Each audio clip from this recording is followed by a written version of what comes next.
નમસ્કાર મિત્રો, અમે અમારે કાર્યક્રમ માટે અમદાવાદથી અમદાવાદ જઈ રહ્યા હતા અને સરોજી વિતાઈની ટીમ આખી સાથે હતી. રસ્તામાં અમે જોયું કે એક કૂતરી હતી, એને કંઈક ખાવા માટે કોઈ ડબ્બામાં મોઢું નાખ્યું હશે અને પ્લાસ્ટિકના ડબ્બામાં એનું મોઢું ફસાઈ ગયું હતું. ત્યાં અમે રોડ ઉપર એ કૂતરીને રખડતા જોઈ અને ત્યાંના લોકલ જે લોકો હતા એને પૂછ્યું કે ભાઈ આ કેટલા વખતથી આવું છે? તો કે લગભગ 1.5-2 કલાકથી આનું મોઢું ફસાઈ ગયું છે.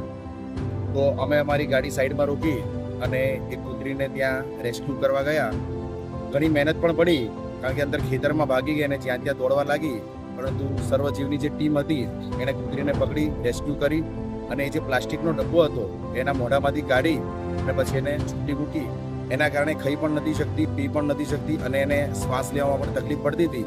તો આ દ્રશ્ય જ્યારે સર્વજીવ હિતાઈના ટીમ મેમ્બરોએ જોયું તો તરત જ મદદ માટે એ ત્યાં ઊભા રહી ગયા અને આ રીતે અમે એક પ્રયાસ કર્યો, એક કૂતરીને મદદ કરી.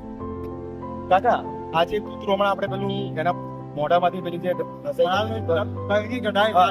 એ કેટલા કલાકથી આવી રીતે હતું? 1.5 કલાક થયો છે. 1.5 કલાકથી આવી રીતે ફરતું હતું અહીંયા. જો આટલામાં ને આટલા. અને તમે લોકો જોયું અને કાઢવાનો પ્રયત્ન કર્યો પણ નીકળતું નહોતું. કારણ કે આમથી આમ કૂતરું હાથમાં આપવું ને. બરાબર છે, જેવી રીતે આવી એવી રીતે કાઢી. બરાબર છે. ખૂબ ખૂબ આભાર.